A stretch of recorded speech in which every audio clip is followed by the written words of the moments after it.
காலையில் எல்லாம் மீண்டும் அமைதியாகிவிடும். குறைந்தபட்சம் அமைதியானது போல தோன்றிவிடும். குழந்தைகள் பாதுகாப்பாக இருந்தார்கள். ஏமி சோர்ந்திருந்தார். ஆனால் அவருடைய உள்ளத்தில் சமாதானம் குடியிருந்தது. அந்த சமாதானம் அவர் பெற்ற வெற்றியிலிருந்து வரவில்லை, அது அவருடைய கீழ்ப்படிதல் இருந்து வந்தது.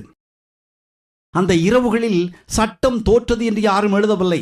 ஆனால் ஒரு தாய் வென்றாள். அந்த வெற்றிக்கு கைதட்டல் இல்லை, புகழ் இல்லை. ஆனால் உயிரோடு இருக்கும் குழந்தைகள் இருந்தார்கள். அதுவே ஏமிக்கு போதுமானது. அந்த இரவுகளில் தான் ஏமியின் தாய்மை முழுமையாக உருவானது. அவர் வெறுமனே குழந்தைகளை மீட்கவில்லை, அவர் அவர்களுக்காக தன் தூக்கத்தை, தன் பாதுகாப்பை, தன் எதிர்காலத்தை துறந்தார். அந்த இரவுகள் முடிந்த போதும் அந்த காவல் முடிவடையவில்லை, அது வாழ்க்கை முழுவதும் தொடர்ந்தது. குழந்தைகளை தூக்கிக் கொண்டும் இழுத்துக்கொண்டும் இவ்வாறு இரவுகளை தொடர்ந்து தப்பிக்க முடியாது. இது நீண்ட நாட்கள் தொடர முடியாது என்பதை ஏமி புரிந்து கொண்டார். தாய்மையின் தைரியம் அவசியம், ஆனால் குழந்தைகளின் எதிர்காலத்தை உறுதி செய்ய அதைவிட அதிகமாக ஞானமாக செயல்பட வேண்டியிருந்தது. உணர்ச்சியின் அடிப்படையில் மட்டுமே ஒரு இல்லம் நிலைக்க முடியாது. அன்பு பாதுகாக்கும், ஆனால் சட்டம் தான் நிலைநாட்டும்.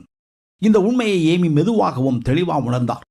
எனவே டோனாவூர் ஒரு மறைவிடமாக மட்டும் இருக்கக்கூடாது, அது ஒரு பாதுகாப்பான இல்லமாகவும் சட்ட ரீதியாக காப்பாற்றப்பட்ட இடமாகவும் மாற வேண்டும் என்று அவர் தீர்மானித்தார். இதற்காக அவர் அதிகாரிகளை எதிர்த்து நிற்கவில்லை, மாறாக சட்டத்தின் வழியே நடக்கத் தொடங்கினார். குழந்தைகளின் பாதுகாவலராக சட்டப்பூர்வமான அங்கீகாரம் பெற வேண்டும் என்பதே அவருடைய நோக்கம். இது போராட்டத்தின் புதிய கட்டம், மோதல் அல்ல, கட்டமைப்பு. ஏமி சட்டத்தை ஒரு எதிரியாக பார்க்கவில்லை, ஆனால் சட்டம் பல நேரங்களில் உயிரை காக்க தவறுகிறது என்பதையும் அவர் கண்டார்.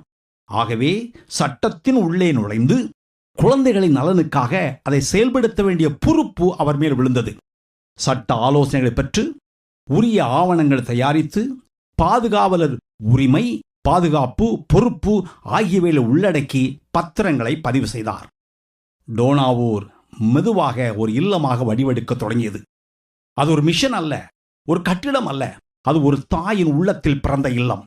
அந்த இல்லத்தில் முதலாவது விதிகள் இல்லை, பாடத்திட்டம் இல்லை, அட்டவணை இல்லை. முதலாவது இருந்தது பாதுகாப்பு. நீ இங்கே பாதுகாப்பாக இருக்கிறாய், யாரும் உன்னை திருப்பி எடுத்துச் செல்ல மாட்டார்கள். இந்த 2 வாக்கியங்கள் தான் அந்த இல்லத்தின் முதல் அடித்தளம். அந்த இல்லத்தில் பெயரோ, ஜாதியோ, பூர்வீகமோ, குடும்பமோ, ஊரோ, கோவில் பின்னணியோ முக்கியமில்லை. எல்லாருக்கும் ஒரே ஒரு அடையாளம், பிள்ளை. ஏமி தன்னை நிர்வாகி என்றோ மிஷனரி என்றோ அழைக்கவில்லை, ஒரே ஒரு பெயர், அம்மா. அவர் எல்லாருக்கும் அம்மா. அந்த பெயரில் அதிகாரமோ, உயர்வோ, தூரமோ இல்லை. அதில் பொறுப்பு, கடமை, அன்பு இருந்தது. அந்த பெயர் இருதயங்களை திறந்தது.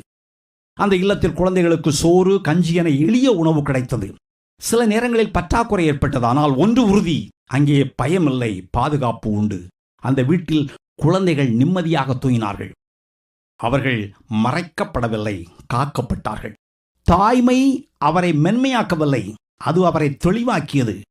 உணர்ச்சியை ஞானம் வழிநடத்த தொடங்கிய போது டோனாவூர் ஒரு தற்காலிக தப்பிப்பிடம் அல்ல, அது ஒரு நீண்டகால இல்லமாக மாறியது.